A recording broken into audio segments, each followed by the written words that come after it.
আজকে লগে লইলাম ভাইরাল তাজনুর যে মানে কমেডি কন্টেন্ট বানাই।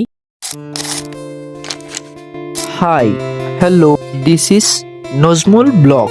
আসসালামু আলাইকুম গাইস, তো কিরম আছেন এনারা? তো আশা করি সবাই ভালো আছো। তো সকালে বাইতে বেরিয়ে ফেললাম টমটম লয়ে হেরে। আজকে মানে কিছু ওভারই ঠান্ডা দেয় দিছে, মনে মনে বেলি হয়ে যাইতেছে 10টা এলো, মানে উস পড়া কমে না। তো উস পড়লে আর কিছু করবার নাই, আমার যেটা কাম এটা তো করুনই লাগবে। তো আই হেরা রোড উইটা বললাম, তো দেখি সারাদিন ধরে ফিরে কত ভাড়া মারা ভাই। তো এনারা ভিডিওটা লাস্ট ধরে দেখতো, তো আমি এনে গুলো শেয়ার করতেছি। তো বাঙাল মারা ওর পরে একটা ভাড়া আইছে, তো আমি ফটো করে ধরে ফিরে গাড়ি দুইটা সাইডের ফটো করে অন করে বেরিয়ে বললাম। তো আই হেরা ডাইরেক্ট থানা রাস্তা ধামা করে দিলাম। তো যেতে মানে ভাড়া নাই ভাই, মেন জায়গাতে এরা বই রইলাম। তো অল্প টাইম বর পরে তারা বাইরে আই ফুলো, তো আমি ফটো করে লই আই ফুলাম তা করে। তো আই হেরা তা করে নামাইতে তখন দেখেছি আমি ভাই। তো টাইম হয়ে গেছে প্রায় 12টা, লাগিয়ে পড়ছে আবার খিদা, মানে সকালে আমি কিছু নাস্তা খাই আই না এলিগে মানে আমার ভাগ গায়ে খিদা লাগিয়ে পড়ে। তো বাচ্চা খাইরে বাইরে ফেললাম আবার। তো বাইতে বাইরে হইরা ভাইরাল তাজমহল লইলাম। তাজমহল মানে আজকে আমার গাড়ি হ্যান্ডি পেন করবো। তো আজকে আর ভিডিওটা বেশি লম্বা করলাম না, বেশি কিছু না ভাই, ছোট ভাই সবাই একটা ফলো করে যায়। সবাই সুস্থ থাকবেন, ভালো থাকবেন, নেক্সট ভিডিও দেখা হইতেছে।